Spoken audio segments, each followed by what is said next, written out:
Hello, SPHL fans, and welcome to part 3 in my last installment on expectations for all SPHL teams coming into the new year here in 25-26. Um, so far, we've done 10 through 4, and I felt I was very fair and thorough on those expectations, given reasons why. And I feel the same way about the top 3. Again, keep in mind this is all gut feeling and based off what's happened the last few seasons to kind of aid what I say. But primarily, it's just all gut feeling, intuition, and opinions. Um, None of this is a certainty. It's most definitely not a prediction on point standings or where teams will finish at the end of the year. That's not what this is. I'm not predicting point standings. I'm just ranking these teams on how I expect them to perform, how well they've improved, and how well they'll compete in the upcoming season, to make that playoff push and cup run. But again, these aren't by any means point standing predictions or playoff type predictions. It's just literally expectations. Um, so with that we're keeping in mind, we're going to start with number 3 on my expectations list. Well, actually, before I move on, if you notice, I got a Patrick Waugh framed picture that was sent to me as a gift by SPHL and Rail Yard Dog fan Samuel Belcher. So I absolutely appreciate it 110% for him sending me that. Patty Waugh is one of my all-time favorite goalies. Made me want to play the position in hockey. Somebody I looked up to and tried to emulate, but you can't emulate a great like that. Obviously, nobody can. But definitely drew a lot of inspiration from that man. Beautiful photo. Wonderful gift. Thank you again, Sam Belcher, for that. It's truly appreciated. I didn't pay a thing for that. He didn't charge me money or nothing. I didn't seek it out. He gifted it to me. So, like I said, I can't thank him enough for that. Anyway, moving on to number 3 on our list. I got the Fayetteville Marksmen. I definitely have a gut feeling about this team in this upcoming season, especially with the addition of Caden Cahill, having him a full year attached to their roster now. I think he will help out the power play and 5-on-5 tremendously and add to the depth, obviously, in the scoring depth.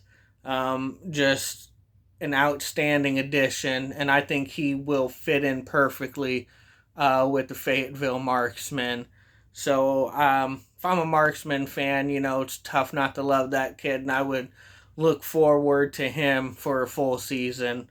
But starting out with their records, last season and the year before, they were pretty consistent with their record, points, things like that. Their record last year was 30, 19, 5, and 2. And in the previous season in 24, it was 31, 19, 6, and 0. So as you see, same amount of losses, 19, one more regulation win, 5 and 2, 6 and 0 when it comes to overtime and shootout losses. So again, pretty similar records in back-to-back years. Last year finishing with 67 points, in the previous season finishing with 68 points. So only a 1 point different. And last year they finished in 5th, and the year before that they finished in 4th. So, competitive middle-of-the-pack team that you really can't take too lightly, but I would also say underachieved. And they are definitely capable of more and better. Goals for last season was 164. Goals against 182. So they let up more than um, they scored. I think a lot of that attributes to defense and penalty kill and special teams. Team defense overall. There's a little drop off in that um, compared to the previous year. They did much better in goals for and the goals against department, but the goaltending didn't change. Besides adding Mason Bopit as the backup, and he's a solid backup goalie. So, anyways, they had 191 goals in 24 as compared to 25 when they had 164 goals for. So, kind of a drop off in scoring. But there's definitely goal scorers on that team. And like I said, I think special teams fell off a little bit in last year. And goals against, they had 165 compared to last year at 182. So again, that was the big change. That was the big change with this team. And not to sound like a broken record, I think you can attribute that to special teams and defense and team defense on the drop off of those numbers, especially on goals against. Because we know Ryan Kinney is a great goalie. He's a capable goalie. He's a true number one in this league.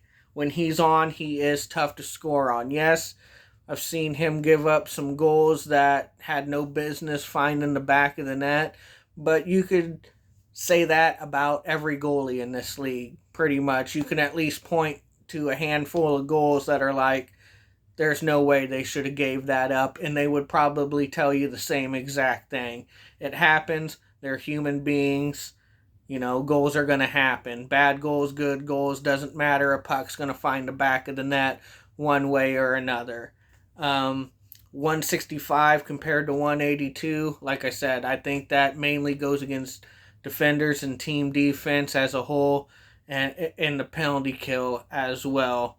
I think for marksmen to really overcome that and get over the hump is they really got to focus on bringing in people that are great on defense and that back check and get to the pucks and can help clear rebounds and get it out of their zone and not spend so much time in their zone and letting Kenny take shot after shot after shot. Kenny's a great goalie, but if you're sitting there giving up like 30 shots a game, I mean, that's not good. You don't want to put all that weight on your goaltender every single game. You got to help him out, bail him out a little bit. He's a great goalie. He'll do good things for you, but you got to help him as well. Like I said, fourth and fifth was the difference. Fifth last year. I think marksmen know their window's closing with Ryan Kinney. I think I just expect a big push for him in the upcoming season. Like, this is the year. This is the year we go after it and compete for the cup. I think they be competitive all year. This is not going to be an easy team to beat, especially if they bring players back like John Malkovich, Ryan Nolan, Dalton Hunter, with the addition of Caden Cahill. Like I said, they got players that can play the game. They're usually pretty good about bringing in talent in Fayetteville. It's just keeping them there, not them going up to the ECHL or overseas or just losing them altogether. Rather, it's waiving them or a trade. I think one of the biggest mistakes they ever made was getting rid of Buster Larson. I just don't know what they were thinking on that move, but Havoc thanked them for that. But if they can keep this squad together and add to it, they can be a dangerous squad in the upcoming season. So that's why I got them at my number 3. Just a gut feeling that I think this team's really going to push hard all year long and try and keep this roster together. And if they can stay healthy and add defensive depth, to their lineup, they're going to be a hard team to deal with. Now moving on to my number 2, I got the Peoria Rivermen. Now personally, I got them at number 1. I always expect the best out of the Rivermen every single year. So personally, they're always at number 1 for me. But for the sake of integrity of this list, just looking at it as a neutral observer and SPHL hockey fan, I got them at number 2. And that's mainly due to the losses of Jordan Ernst, Zach Wilkie, Tristan Trudell, and J.M. Piotrowski, not coming back to play part-time or nothing like that. He's officially retired. So it's losses like that why on my list that I'm reading off today, they're not number 1. I got them back at number 2. But that's also because of the players they're bringing back. They didn't drop off a whole lot. But we'll get into that here in a bit. Last year was a phenomenal run for them as well as the year before. Obviously, the year before was a little bit better because it ended in them raising a cup. But last year they could not do that. They ran into an extremely hot Evansville Thunderbolts team that was just clicking with goaltender and team defense. Teams are hard to beat. Even if you're number 1 in the league in scoring goals, if a team is clicking on all cylinders on team defense and goaltending, they're going to be extremely hard to beat. It doesn't matter, playoffs or not. And Thunderbolts were playing the best team defense and had the best goaltending out of anybody in the playoffs as a whole.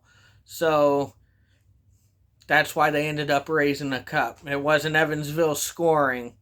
It's not like they lit the lamp a whole lot. No, it was their team defense and goaltending that earned them the right to raise that President's Cup, and why they got by teams like Huntsville Havoc and Peoria Rivermen, who both have top-notch offenses in the league. Both ranked high. Rivermen having the best offense in the league, but they couldn't get by the team defense, and they couldn't figure out Cole Cece when it mattered most. So with that, we'll get on to their records and numbers. In 24, they were 37-14, 1-4 with 79 points, and that was good enough for second place. They set an all-time hockey record, being 24-1, 1-2 at home. Only one regulation loss that whole year at home, which again was a record, and what helped them in the playoffs, not losing at home, and ended up raising the cup against Huntsville Havoc. So having that great home record was instrumental in their success. Goals for that year was 192 and goals against 139. So those are outstanding ratios and numbers to have. And again, a big reason why they raised the cup. I mean, that 24 team was a great team. Struggled a bit on the road, honestly. In regulation, they were 13-13. They were much better on the road last year than the year they won the cup. So, yeah, just keep that in mind as well. And now last year, they had a better record, better points, finished better. Pretty much everything was better but the end result. They were 40-10, 3-3 for a league best 86 points in first place finish. Their goals for was 216 goals for. It's a lot of goals being scored. And goals against, 122. They almost had 100 more goals scored than they allowed. That's by far the best ratio. It's really not even close. There is no close number 2. I mean, they blew every team out of the water with that ratio. 216 goals for, 122 against. That's because of a great defense, team defense, and outstanding goaltending by Colby Muse. I mean, Colby Muse was the best goalie in the SPHL last year, bar none. He was second to none.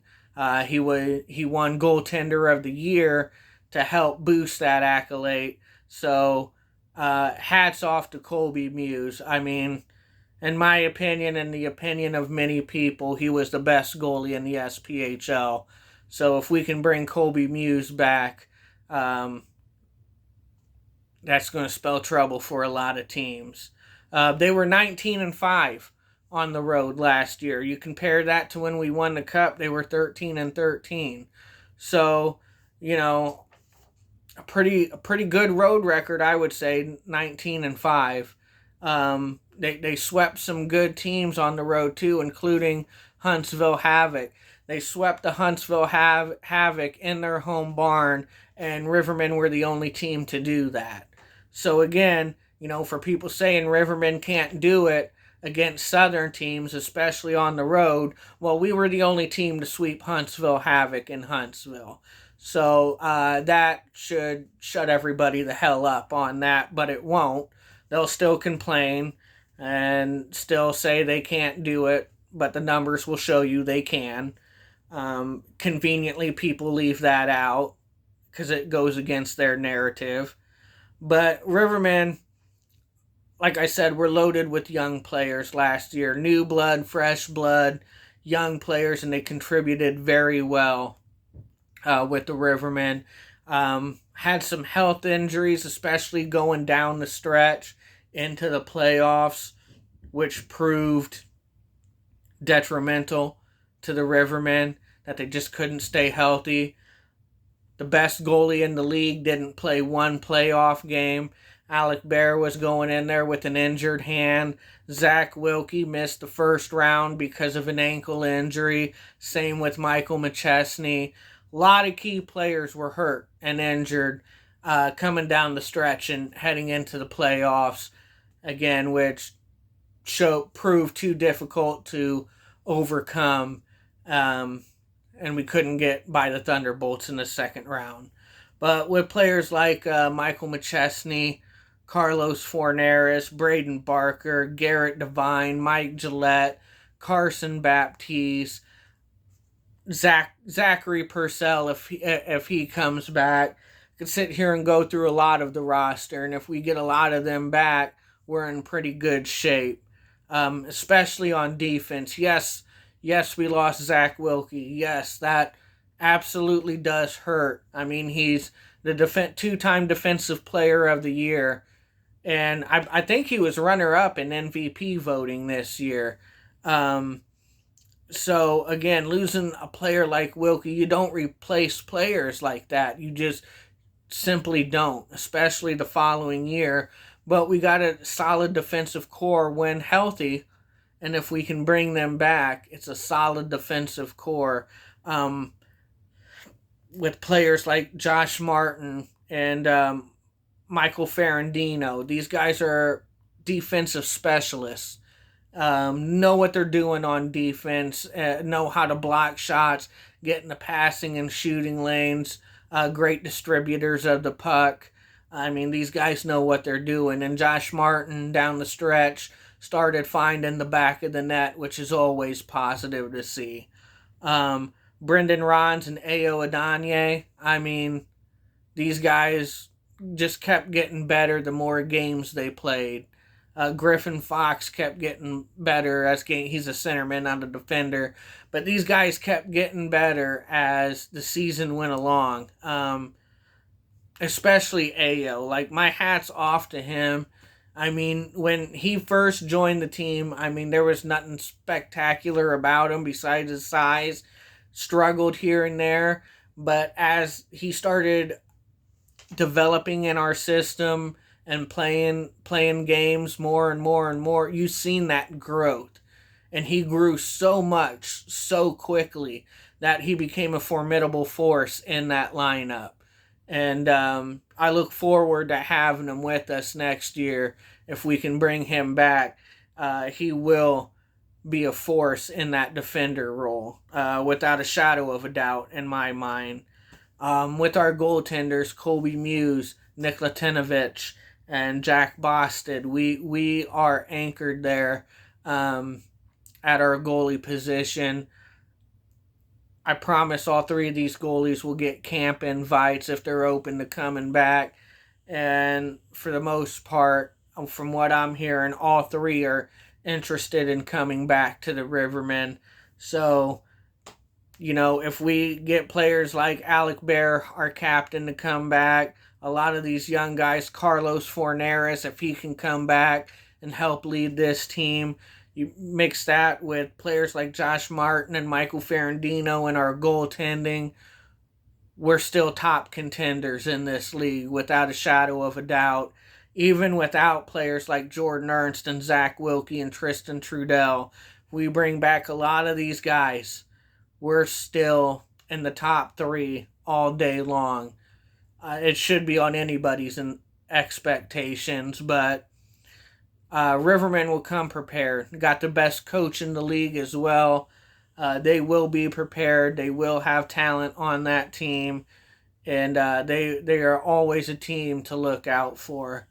Which leaves us to our number one team on my expectation list, a team I might talk a lot of crap on from time to time, but have the utmost respect for in the way they play, the way they coach, their scheme, their fans, everything about them is admirable, and that's the Huntsville Havoc. I mean, this is just a solid organization from top to bottom, from ownership to coaching to staff to the players on the ice.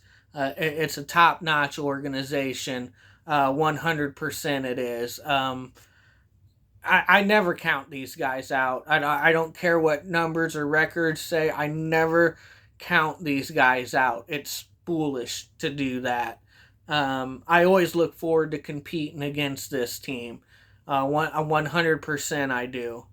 Last year, they finished 36, 15, 4, and 1 for 77 points, which was good enough for second place.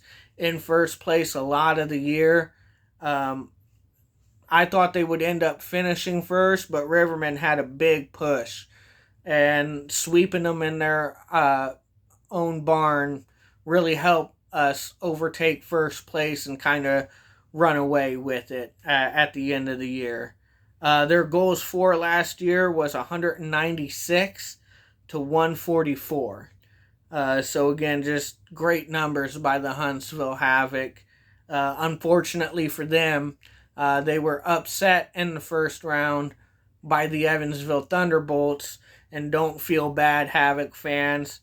They turned around and did the same thing to the Rivermen, who were first place, and ultimately raised the cup. So at least we both can say we lost to the eventual cup champions. So there's no shame in losing to the cup champions. On paper, Thunderbolts should have never gotten by the Huntsville Havoc in the first round. Huntsville Havoc was stronger everywhere, as was the Peoria Rivermen. But games ain't played on paper, they're played on the ice. And Thunderbolts proved a lot of people wrong, proved a lot of doubters wrong, and raised the cup. And the funny thing is I'm still doubting them. Even though they raised the cup, here I am still doubting them that they can turn around and do it, especially without the aid of Cole Cece at net. But again, we're not talking about the Thunderbolts. Now, the year before, in 24, Havoc were 30, 19, 6, and 1 for 67 points. So again, a much, much better record last year as opposed to 24. 6 more wins in regulation, 4 less losses, 10 more points, finished second instead of fifth. So by the record, in point standings, obviously a much better season for them. Their goals for was 184 and 166. So, a much better ratio last year than in 24. They allowed 22 less goals than 24, and also 196 to 184. So they put more pucks in the net than in 24. So again, just ever improving is that team for sure. They're going to bring back some talented players, I have a feeling. You look at their roster, and if they can bring players like, especially Buster Larson and Jack Janich back, I mean, those are two players you build around. I mean, those are the studs of the lineup, and that's going to help this team so much coming into the new year.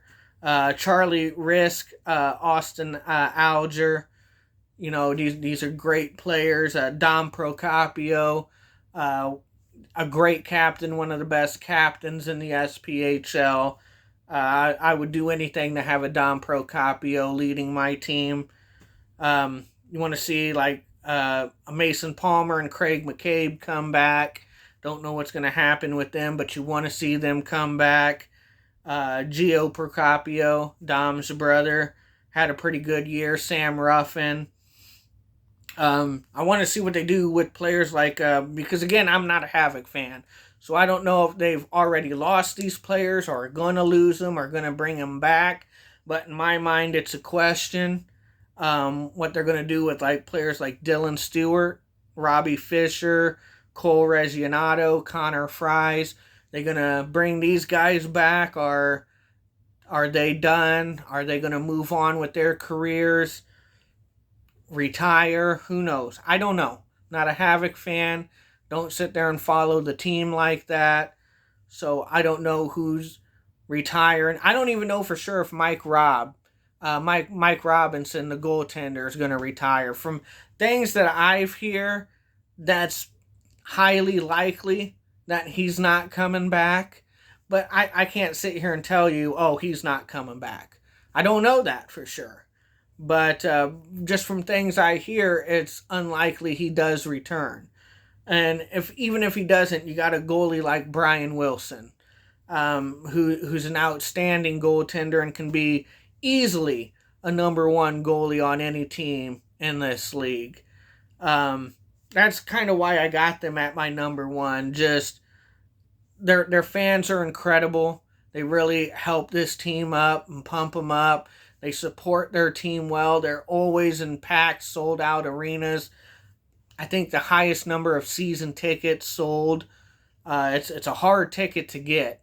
You pretty much got to know a Havoc fan and hope they can get you a ticket, especially when it comes to playoff time, because sometimes they play in a much smaller barn, and it's even hard for Havoc fans to get tickets to that. So always very well supported and boosted by the fans that they have. Again, they got great coaching in Huntsville, and great ownership there as well, and they're a deep roster. Talent is always coming and going with Huntsville Havoc. It's never a shortage of talent with these guys. Definitely always a deep roster, and with goaltenders like Mike Robinson and Brian Wilson anchoring their net, they're always going to be a tough team to score on. And even if Mike Robb decides not to come back this year, they'll have Brian Wilson anchoring that net in the number one spot. So they're going to be tough to beat. That's why I got them at number one. So there you guys go. That's my top three teams. Marksman at 3, Rivermen at 2, and Huntsville at number 1.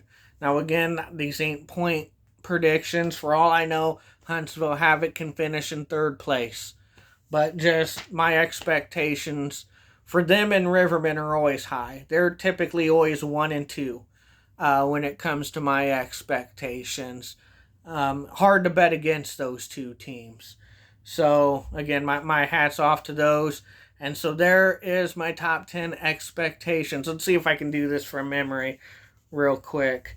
Let's see, I had Pensacola at 10th. I had Pensacola at 9th. I already messed up. I had Macon Mayhem at 10th. Pensacola at ninth. I had Thunderbolts at 8th and Quad City Storm at 7th. I had the Birmingham Bulls at 6th and the Roanoke Rail Yard Dogs at 5. And who did I have? Knoxville Ice Bears at 4. Marksman at 3. Rivermen at 2. And Havoc at 1. So not a bad top 10 if you ask me for expectations. I think it was pretty fair based on the numbers, based on gut feelings, what to expect from these teams coming up. I look forward to a lot of new faces on these teams. Want to see what movement happens in this league, who comes back, new faces, everything. I'm excited. Can't wait till October gets here. And before I sign off, just want to give a shout out to Samuel Belcher one more time for the Patty Wah gift. It's greatly appreciated, brother. Thank you so much for it. And thank you guys for watching. Look for my next video. I'm going to do one with Zach Starry where we talk about goalies, what inspired us to play the position, who we really looked up to, and things we drew off that. Talk about the days when we played the position. Just all sorts of fun stuff with him. I look to shoot that video really soon and get it uploaded, so be on the lookout for that. I always enjoy having Zach Starry on, talking hockey with him. Very knowledgeable of the game and the position of goalie. So I cannot wait to do that video with him. But until then, I'll catch you at the next puck drop, and I always keep it Riverman style.